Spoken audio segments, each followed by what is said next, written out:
नमस्कार, मैं कैलाश शर्मा एक बार फिर उपस्थित हूं आपके सामने संस्कृत के कारक एवं विभक्ति लेकर। कारक किसे कहते हैं? क्रिया जनकत्वम कारकत्वम, यानी वाक्य में जिसके द्वारा क्रिया की सिद्धि हो उसे कारक कहते हैं। सरल शब्दों में समझें तो वाक्य में क्रिया के संपादन में सहायता करने वाला कारक कहलाता है। मान लीजिए कोई क्रिया है, जैसे पठति। अब इस क्रिया को पूरा करने में जो जो सहायता करेगा वही कारक है। जैसे पठति यानी पढ़ता है, तो क्या पढ़ता है? पुस्तकम पठति, पुस्तक पढ़ता है। कौन पढ़ता है? मोहनः पुस्तकम पठति, मोहन पुस्तक पढ़ता है। अब इसमें क्रिया क्या है? पठति। इसको पूरा करने में, इस क्रिया के पूरा होने में कौन कौन सहायता कर रहा है? मोहनः, ये पढ़ने वाला है। क्या पढ़ रहा है? पुस्तकम, तो मोहन और पुस्तक ये दोनों कारक हैं। एक उदाहरण और देखते हैं। लिखति ये क्रिया है, तो किम लिखति? पत्रम लिखति, पत्र लिख रहा है। कौन लिख रहा है? रोहितः पत्रम लिखति, रोहित पत्र लिख रहा है। किससे लिख रहा है? कलमेन, कलम से यानी पेन से लिख रहा है। अब यहां इस लिखति क्रिया को पूरा होने में कौन कौन सहायक है? रोहितः कलमेन पत्रम, रोहित कलम और पत्र के बिना ये क्रिया पूरी नहीं हो पा रही थी। तो इस लिखती क्रिया के संपादन में, इस लिखती क्रिया की सिद्धि में रोहित, कलम और पत्र ये तीनों सहायक हैं, तो ये तीनों कारक हैं। आइए एक उदाहरण के माध्यम से समझते हैं। हे बालकाः, नृपस्य पुत्रः ययातिः स्वभवने कोशात् स्वहस्तेन याचकेभ्यः धनम ददाति। हे बालको, राजा का पुत्र ययाति, पुत्र का नाम क्या है? ययाति।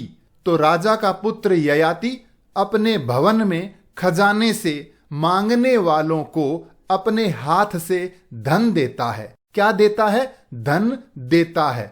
अब इस वाक्य में क्रिया क्या है? क्रिया है ददाति, यानी देता है। अब हमें अगर कारक को जानना है तो क्रिया से प्रश्न पूछें। जैसे कह ददाति, ये प्रश्न किससे पूछना है? क्रिया से। इसका उत्तर जो होगा वो कारक मिलेगा। वो कौन सा कारक होगा? आइए पता करते हैं। कह ददाति, कौन देता है? उत्तर है ययाति, ययाति देता है। तो ययाति कौन हो गया? कर्ता। दूसरा प्रश्न करें, किम ददाति, क्या देता है? तो धनम, धन देता है। तो ये हो गया कर्म कारक। तीसरा प्रश्न करें, केन ददाति, किस चीज से देता है? हस्तेन, अपने हाथ से देता है। तो हस्त मानी हाथ हो गया करण कारक। अगला प्रश्न करेंगे, केभ्यः ददाति, किन को देता है? तो याचकेभ्यः, मांगने वालों को। तो याचकेभ्यः ये संप्रदान कारक है। अगला प्रश्न करेंगे, कस्मात् ददाति, कहां से देता है? कोशात, यानी खजाने से देता है। तो कोशात ये अपादान कारक है। अगला प्रश्न हम क्रिया से करेंगे, कुत्र ददाति, कहां देता है? स्वभवने, अपने भवन में देता है। तो ये भवन अधिकरण कारक हुआ। इस प्रकार ये कारक होते हैं। ये क्या हैं? ये कारक हैं। कितने होते हैं? 6 होते हैं। पहला कर्ता कारक, दूसरा कर्म कारक, तीसरा करण कारक, चौथा संप्रदान कारक, पांचवा अपादान कारक और छठा अधिकरण कारक। इस प्रकार मुख्य 6 कारक होते हैं। इस वाक्य में 2 शब्द ऐसे हैं जिनका जिक्र यहां इन प्रश्नों में नहीं आया। कौन कौन है? हे बालकाः और नृपस्य। इस वाक्य में बालक और राजा का क्रिया से संबंध नहीं है। मैं आपको संबोधित कर रहा हूं कि हे बालको, राजा के पुत्र ने यह कार्य किया। तो इसमें बालकों का इस क्रिया में कोई संबंध नहीं है। ये केवल संबोधन है। और यहां राजा का भी क्रिया से संबंध नहीं है। राजा का संबंध है ययाति, अपने पुत्र से।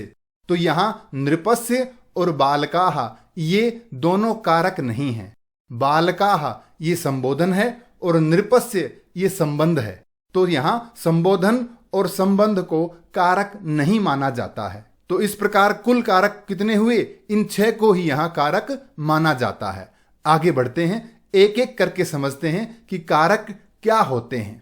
सबसे पहले कर्ता कारक। पहला कारक कौन सा है? कर्ता कारक। उसका चिन्ह है ने, और कई बार वहां कोई चिन्ह नहीं मिलता। जैसे मोहन खाना खाता है, तो यहां मोहन के साथ कोई चिन्ह नहीं है, और मोहन ने खाना खाया, यहां मोहन के साथ है ने। इस प्रकार हम इन चिन्ह से कारक को पहचान सकते हैं। संस्कृत में समझें तो इसमें प्रथमा विभक्ति होती है। शब्द रूप हम याद करते हैं, बालकः बालकौ बालकाः, तो ये जो पहली लाइन है ये प्रथमा विभक्ति की है, तो कर्ता में प्रथमा विभक्ति होती है अगर हम कर्म और भाववाच्य की बात न करें तो। दूसरा कारक है कर्म कारक, इसका चिन्ह होता है को, विभक्ति होती है द्वितीया। तीसरा है करण कारक, चिन्ह है से या द्वारा, इसमें तृतीया विभक्ति होती है। अगला है संप्रदान कारक, चिन्ह है के लिए, विभक्ति होती है चतुर्थी। अगला है अपादान कारक, चिन्ह है से, ये से है अलग होने के अर्थ में, विभक्ति होगी पंचमी।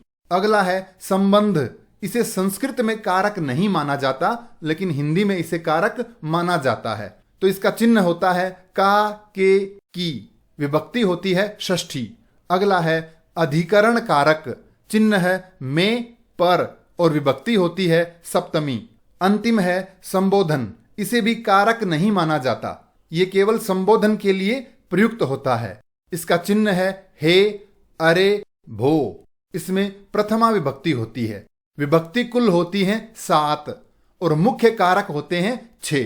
तो इस प्रकार हम इन्हें याद रख सकते हैं। याद रखने का सरल सा तरीका है, इसका हम बार बार अभ्यास करें। जैसे कर्ता ने, कर्म को, करण से, संप्रदान के लिए, अपादान से अलग होना, संबंध का, के, की, अधिकरण में, पर, संबोधन हे, अरे, भो। याद रहे, संबंध और संबोधन को संस्कृत में कारक नहीं माना जाता।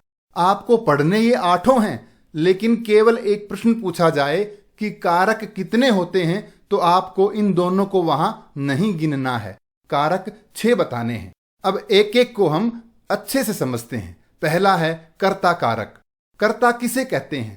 स्वतंत्र कर्ता, यानी क्रिया को करने में जो स्वतंत्र होता है, अर्थात क्रिया को स्वतंत्र रूप से करने वाले को ही कर्ता कहते हैं। जैसे गिरीशः पुस्तकम पठति, गिरीश पुस्तक पढ़ता है। इस वाक्य में क्रिया क्या है? पठति। अब पठति से पूछो कौन पढ़ता है, तो गिरीशः, गिरीश पढ़ता है। तो इस वाक्य में कर्ता है गिरीश। हमें कर्ता जानना हो तो क्रिया से प्रश्न पूछना है कौन। जैसे पढ़ता है तो कौन पढ़ता है? गिरीशः।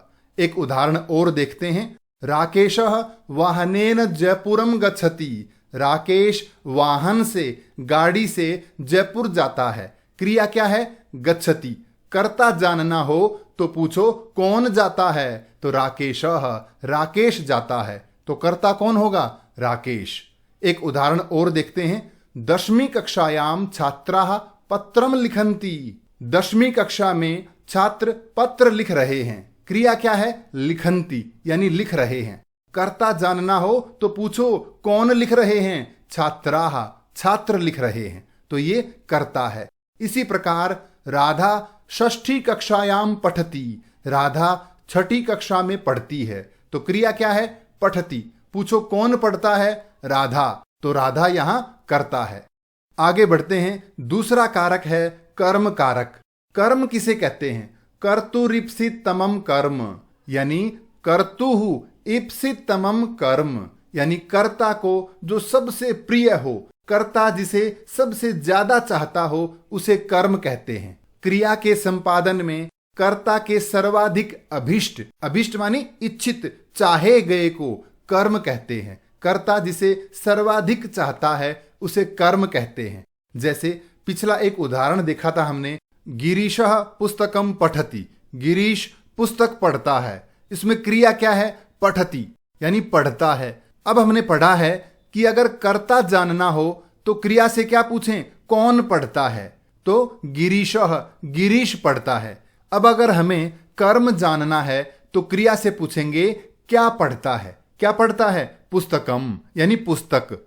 तो यहां कर्म है पुस्तकम। ध्यान रहे, गिरीश को ये क्रिया पूरी करने में सबसे इच्छित वस्तु है, वो है पुस्तक। इसलिए पुस्तक कर्म कारक है। एक उदाहरण और देखते हैं।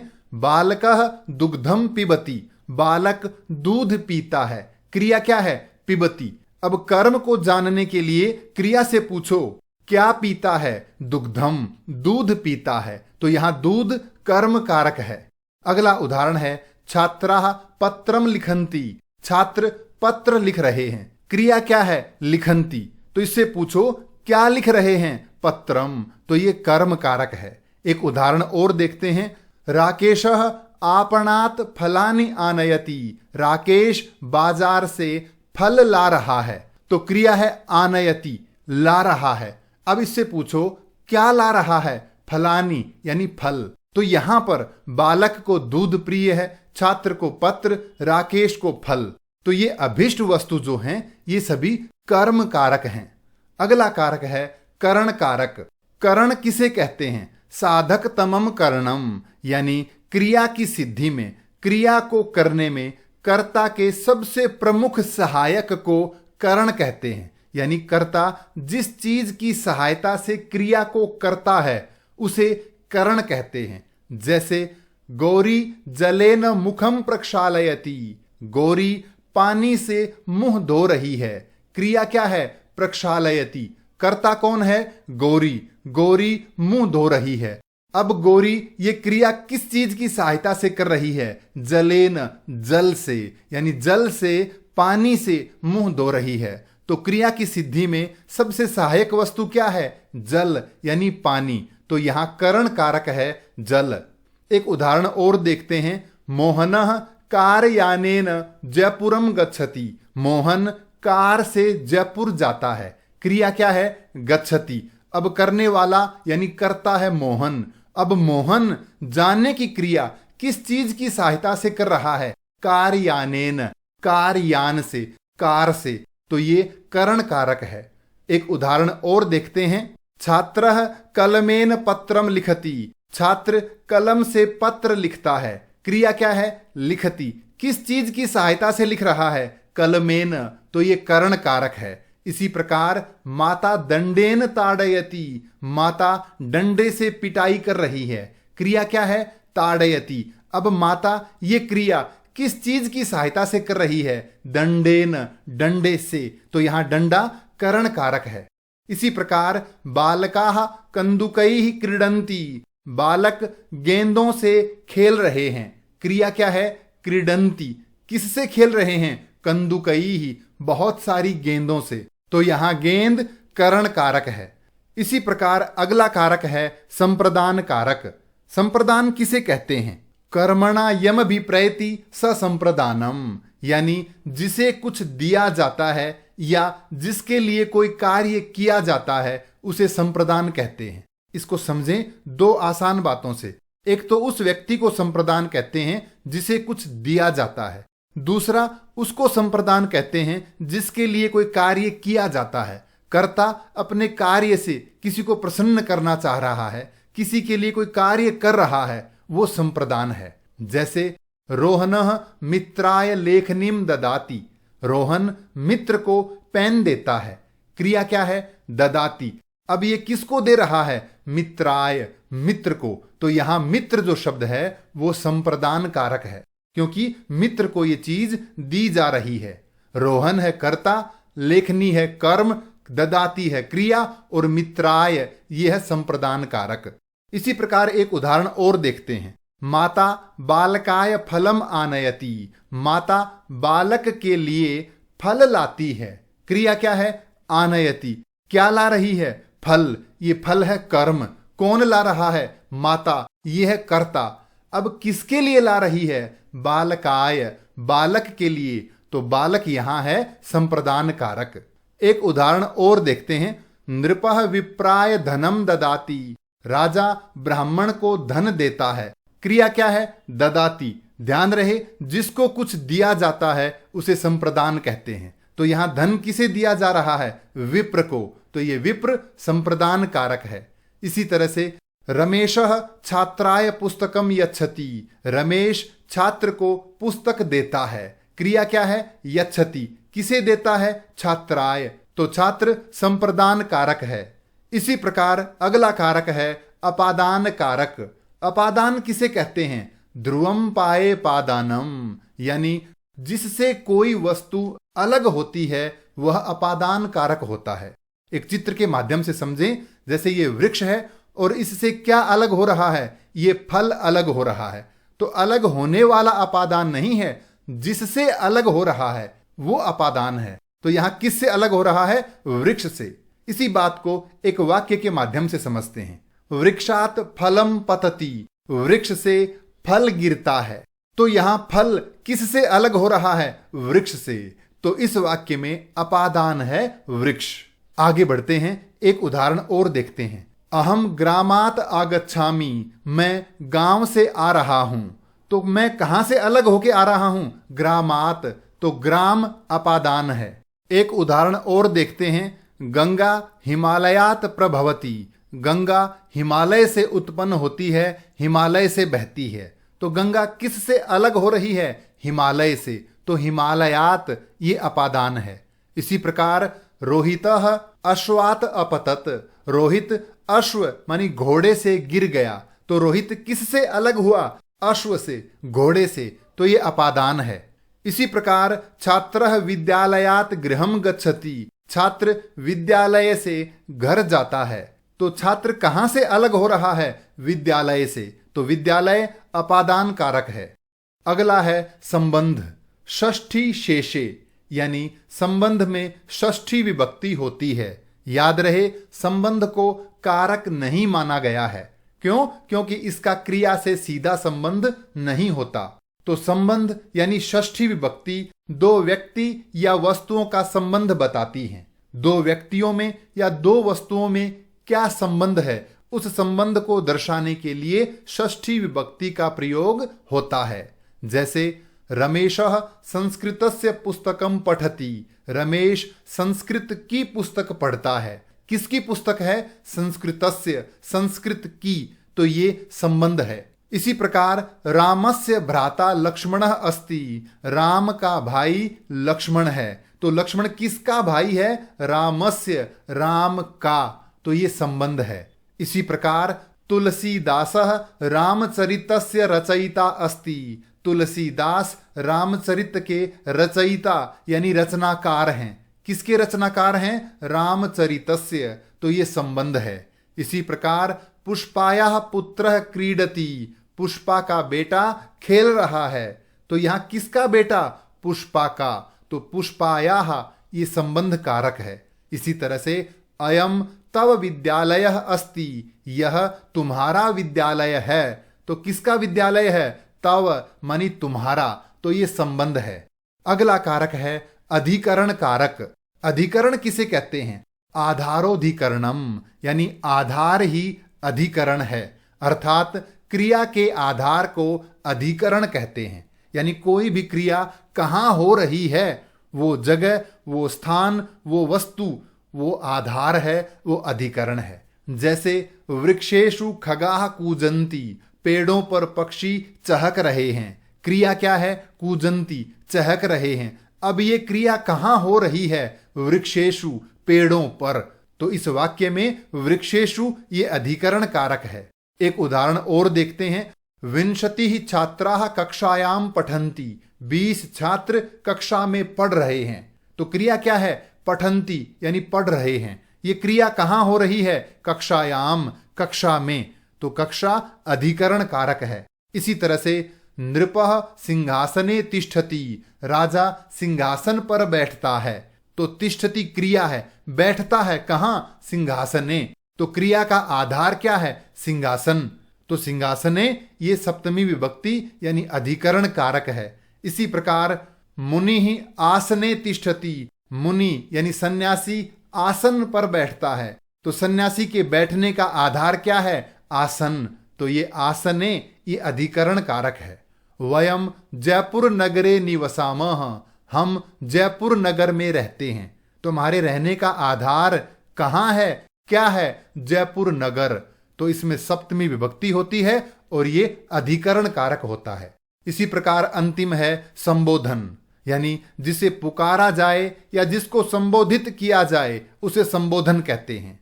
जैसे हे बालक आकाशे वायुयानम गच्छति। हे बालक, आकाश में हवाई जहाज जा रही है। यहाँ बालक को पुकारा जा रहा है। बालक का क्रिया से कोई संबंध नहीं है, केवल उसका संबोधन किया जा रहा है, केवल उसे पुकारा जा रहा है। तो ये बालक संबोधन है। इसी तरह से हे माते अहम विद्यालयम गच्छामि। हे माता, मैं विद्यालय जा रहा हूं। तो यहां किसे संबोधित किया जा रहा है? माता को। तो यहां हे माते ये संबोधन है। याद रहे, क्रिया से सीधा संबंध न होने के कारण संबोधन को कारक नहीं माना जाता। इस प्रकार कारक कितने हुए? कारक 6 हुए।